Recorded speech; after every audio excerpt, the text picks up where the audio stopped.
From Cuckquean by Jackie Morris. Reg puts a hand into the pocket of her husband's old coat, snatched up minutes ago to shield her from the chill evening air, and finds... what? Her fingertips, searching for spare chicken pellets, had not expected this silky slippiness. The chickens fuss over imaginary beetles. Their tiny dinosaur heads wobble in outrage. This is not the way the evening should go. The woman motionless by the run, staring at her hand. It should be the big man who brings wriggly mealworms and kneels to stroke their oh-so-soft feathers and lifts them into the coop, though they can easily make their own way up. Who whispers, "Good night, midnight. Good night, sparkle. Good night, starlight. Shh now, shh," and closes the door so they're safe in the darkness. Reg squints at the whatever it is. Her glasses are on the kitchen table. She shakes the material out and finds herself holding a pair of women's pants.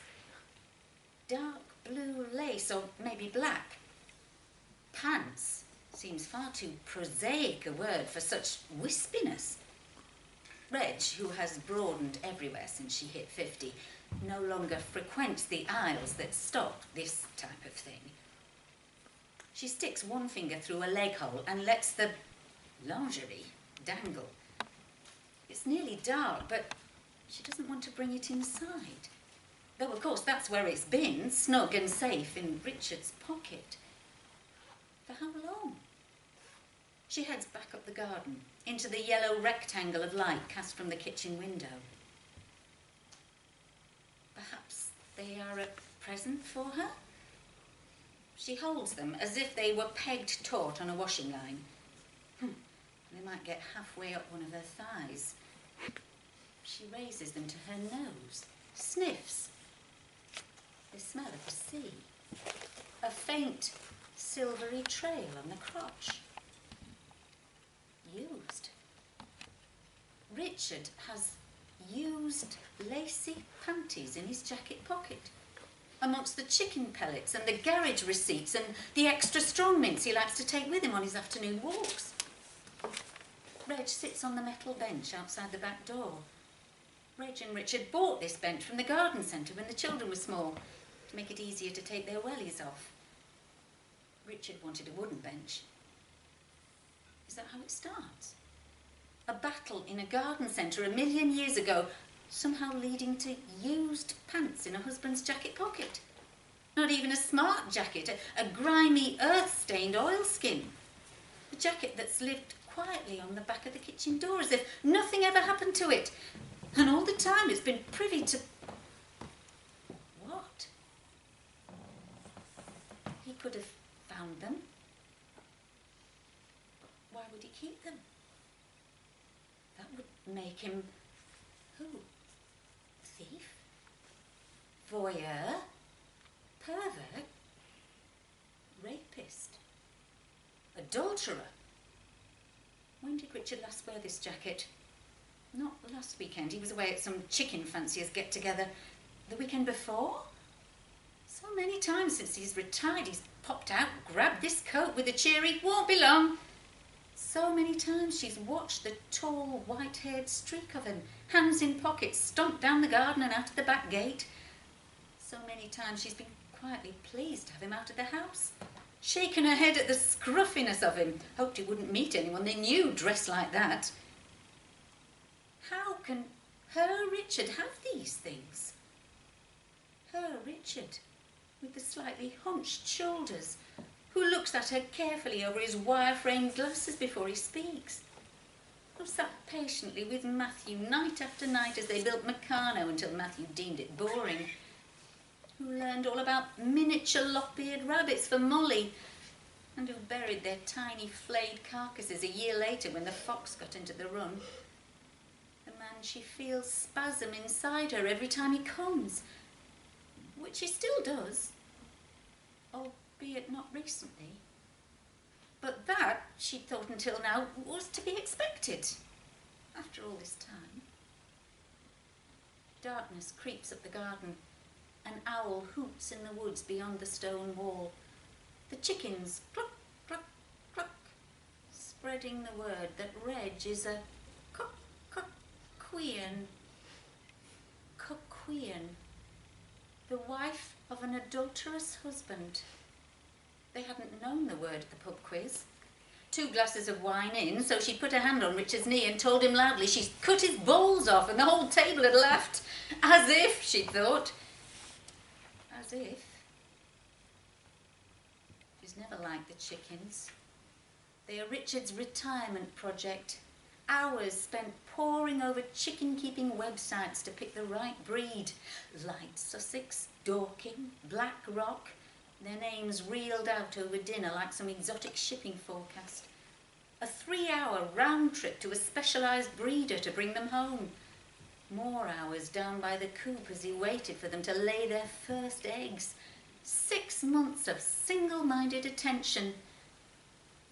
She thought. Her gut churns. She tastes copper. Saliva floods her mouth. She stumbles to the flower bed to vomit and is obscurely proud she didn't make a mess on the path.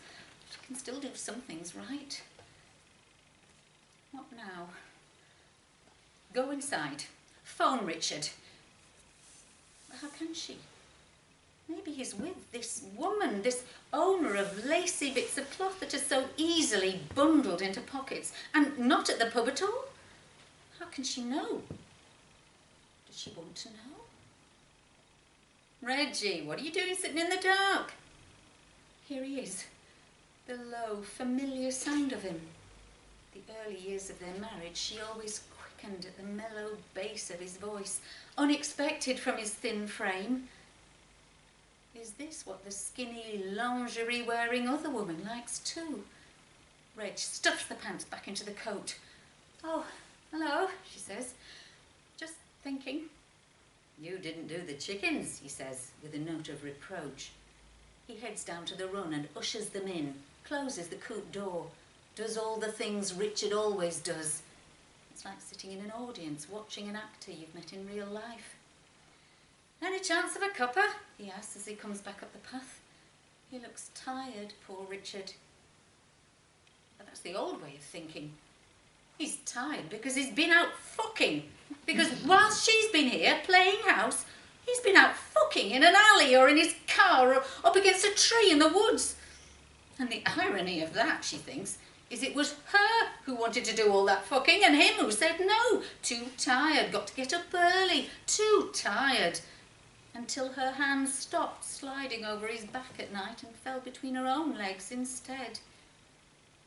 She's been tempted once or twice over the years. There was a tennis instructor whose shirt rode up over lean abs when he served. A young blonde waiter at a cafe who looked at Reg in a way that left her jangled.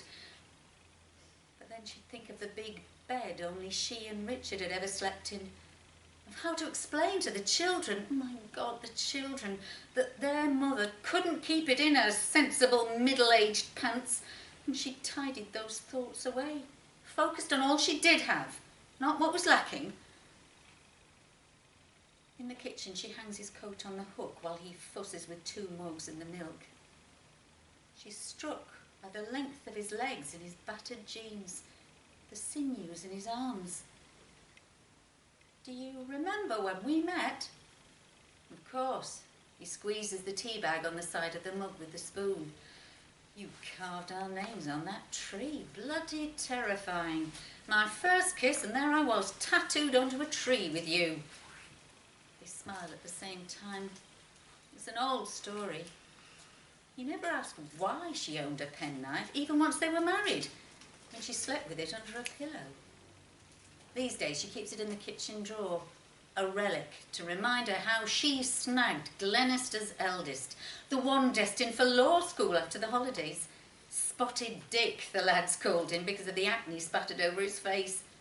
Spotted Dick, a boy who couldn't believe his luck when the wild girl in the leather biker's jacket went over and asked for a sweet from his can. And then a surprise, a delicious, unexpected secret. Once he touched her, she wanted him too. Back in those days, and here's a bit they never tell the children, accidents happened. Especially if you were young and impatient and the condom wasn't on properly. And he was a decent lad after all, well brought up, and oh my God, he'd muttered when he proposed, his hand on her belly. He knew her background, who didn't? But still, it'll be okay, Richie. We'll make it work. And they had. She thought they had. She'd given a leather jacket to the charity shop and cried all the way home on the bus, twisting the small diamond ring round her finger. She'd taken out her nose stud. She'd made sure dinner was on the table. She'd bitten her tongue again and again, nearly off sometimes. She'd done everything he wanted, hadn't she? Richard puts a mug of tea on the table. She grabs his hand. The calluses on his fingers from his years at the lumber yard are still there. They haven't softened yet. She kisses the palm of his hand once, twice, and reaches up on tiptoes to kiss his lips, full-tongued, urgent, a kiss to remind him, to remind her. He sleeps immediately afterwards. His eyelashes flutter now and then. Is he dreaming of Reg? Or some young, impossibly nubile woman splayed out in sexy underwear? Reg doesn't sleep. She doesn't sleep and doesn't sleep and doesn't sleep and doesn't sleep until light seeps through the chinks between the curtains they've had since the children were babies. In the grey morning light, Richard half wakes, mutters. Reg's chest aches like she's been kicked and bruises are forming. Richard breathes deeply, turns on his side. He's always had a hairy back. She stared at it often enough, pushed herself against it late at night for comfort. She knows his back is not objectively beautiful, but she used to think it was. This morning it's just an old man's hairy back. It's cold in the kitchen. A mug from last night sits on the table where they left it. She fumbles in Richard's jacket and pulls out the pants. Navy blue, it turns out, with a tiny red rosebud embroidered in the middle. Cheap, flimsy. She tries to imagine how the conversation could go. Reg, I found these. Richard. Oh, yes. Found those in the woods. Bit weird. Forgot I had them. Reg. Or Reg. What are these? Richard. Reg, it's a terrible mistake. I have these urges. I'll seek help. Don't leave me. Reg. Or Reg. Richard, can you explain this? Richard.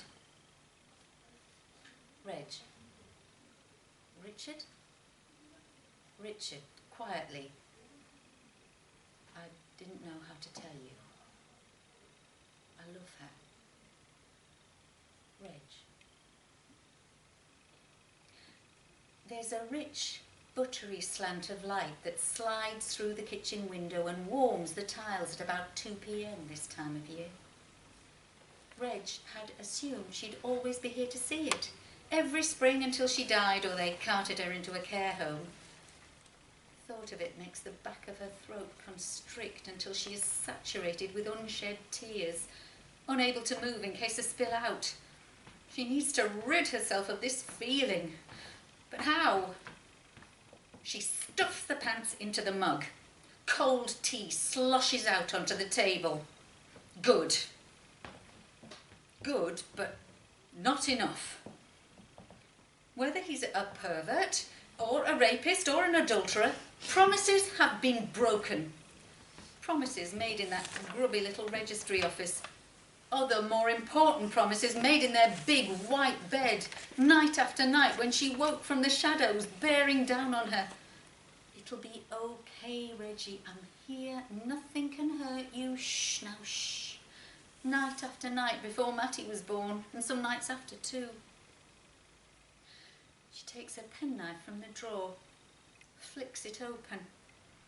She wants to do damage. She wants to tattoo herself onto Richard's heart.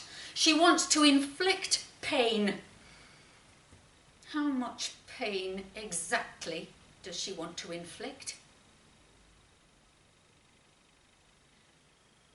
The chickens cluck, cluck, cluck their way into daylight. It's not the tall, kind man. It's the short, fat woman, and something glints in her hand.